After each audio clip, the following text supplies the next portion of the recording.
Baik, Assalamualaikum warahmatullahi wabarakatuh. Perkenalkan, nama saya Muhammad Farji Atiansyah. Saya dari kelompok 4. Di sini kami akan menjelaskan tentang asas-asas hukum Islam tentang akidah dan ibadah. Saya akan menjelaskan tentang pengertian akhlak dan ibadah. Secara bahasa, kata akhlak dan huluk itu berarti budi pekerti, adat kebiasaan, perangai, muruah, atau segala sesuatu yang sudah menjadi tabiat. Secara istilah, menurut Ibrahim Anis mengatakan bahwa akhlak adalah sifat yang tertanam dalam jiwa yang dengannya lahirnya macam-macam perbuatan baik atau buruk tanpa membutuhkan pemikiran atau pertimbangan. Nah, akhlak itu mempunyai ciri-ciri. Yang pertama, ada perbuatan akhlak adalah perbuatan yang tertanam kuat dalam jiwa seseorang. Jadi, akhlak ini tuh sudah menjadi hal yang paling dasar dalam diri kita. Yang kedua, akhlak adalah perbuatan yang dilakukan dengan mudah tanpa pemikiran. Tanpa pemikiran dalam artian tanpa kita berpikir panjang, kita bisa melakukan suatu akhlak, baik itu akhlak terpuji maupun akhlak yang buruk. Yang ketiga adalah perbuatan akhlak. Itu perbuatan yang timbul dari dalam diri seseorang tanpa adanya tekanan maupun sebuah paksaan. Jadi timbulnya sebuah akhlak ini langsung dari dalam diri kita, langsung dilakukan tanpa ada dipaksa orang lain atau tanpa dari tekanan orang lain maupun dari kita sendiri. Yang keempat, bahwa perbuatan akhlak ini adalah perbuatan yang dilakukan dengan sesungguhnya dan bukan main-main. Akhlak ini langsung benar-benar dari dalam niat kita. Dan yang kelima, ada perbuatan akhlak ini itu perbuatan yang dilakukan karena ikhlas dan semata-mata hanya karena Allah Subhanahu wa taala. Nah, ikhlas dan semata-mata hanya kepada Allah Subhanahu wa taala itu berarti perbuatan akhlak yang terpuji, bukan perbuatan akhlak yang buruk. Dan yang kedua, saya akan menjelaskan tentang ibadah. Secara bahasa, ibadah itu berarti melayani, patuh, atau tunduk. Nah, sedangkan menurut istilah, bahasa ibadah adalah sebutan yang mencakup seluruh apa yang dicintai dan diridhoi Allah Subhanahu wa taala, baik berupa ucapan, perbuatan yang dohir dan batin. Nah, dalam membagi ibadah ini tuh ada 3 kategori. Yang pertama, ibadah dalam hati atau kolbiah, yang mana ini tuh ketika seseorang telah mempunyai rasa takut, rasa cinta, dan mengharap, senang, ikhlas, tawakal. Dan yang kedua itu ada ibadah secara lisan. Ibadah lisan ini ibadah yang dilakukan serta hati, jadi ibadah lisan dengan hati, seperti melakukan zikir, tahlil, tasbih, tahmid, syukur, berdoa, serta membaca ayat Al-Quran. B. Pengertian asas-asas hukum Islam. Kata asas berasal dari kata asasun yang mengandung arti dasar, basis, dan pondasi. Jika dikaitkan dengan sistem berpikir, yang dimaksud dengan asas adalah landasan berpikir yang sangat mendasar. Dalam Kamus Besar Bahasa Indonesia, asas memiliki arti hubungan dasar atau sesuatu yang menjadi tumpuan berpikir dan berpendapat, dan dasar cita-cita. Kemudian, di dalam hukum Islam ada 5 asas yang menjadi landasan ataupun prinsip, yaitu yang pertama, hifzuddin, yang artinya melindungi agama. Agama dalam Islam sebagai landasan fundamental yang melandasi berbagai aspek kehidupan manusia.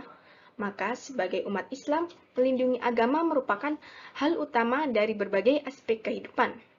Maka jika seseorang meninggal dalam hal membela agama, dapat disebutlah orang tersebut akan mati syahid serta dijamin masuk surga tanpa adanya proses hisab.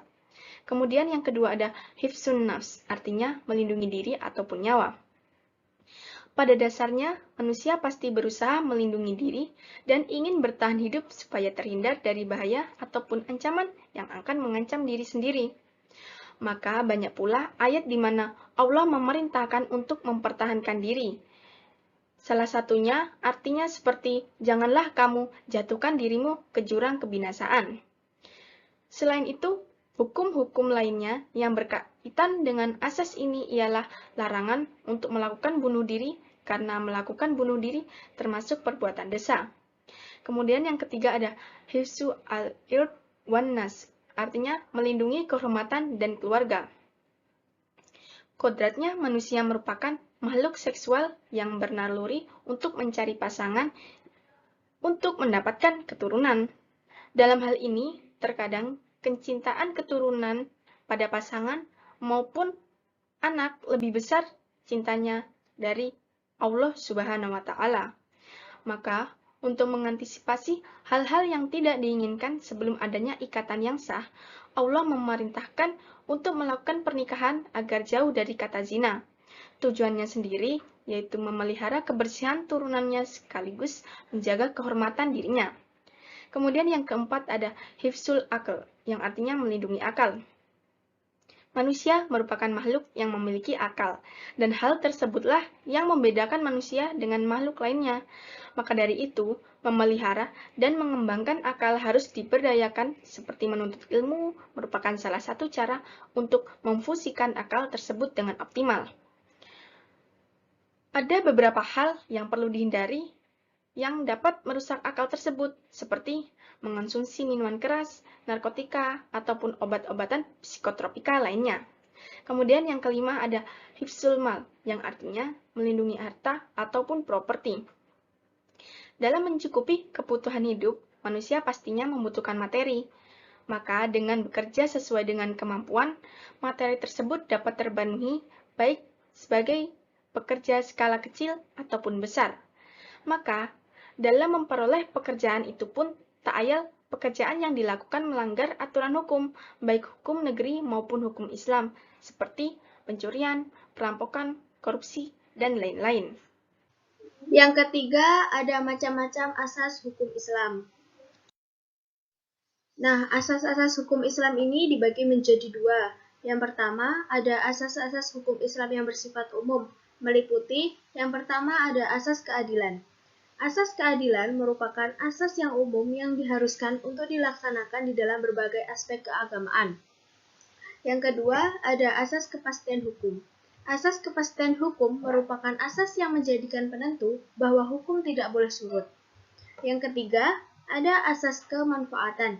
Asas kemanfaatan biasanya asas yang mengiringi akan terlaksananya asas keadilan dan asas kepastian hukum. Yang keempat, ada asas tauhid. Asas tauhid adalah asas yang mengesahkan dan mengagungkan Tuhan. Yang kelima, ada asas kebebasan. Asas kebebasan di sini berarti bahwa setiap makhluk bebas dalam beragama dan bertindak tanpa adanya paksaan. Yang keenam, ada asas berangsur-angsur.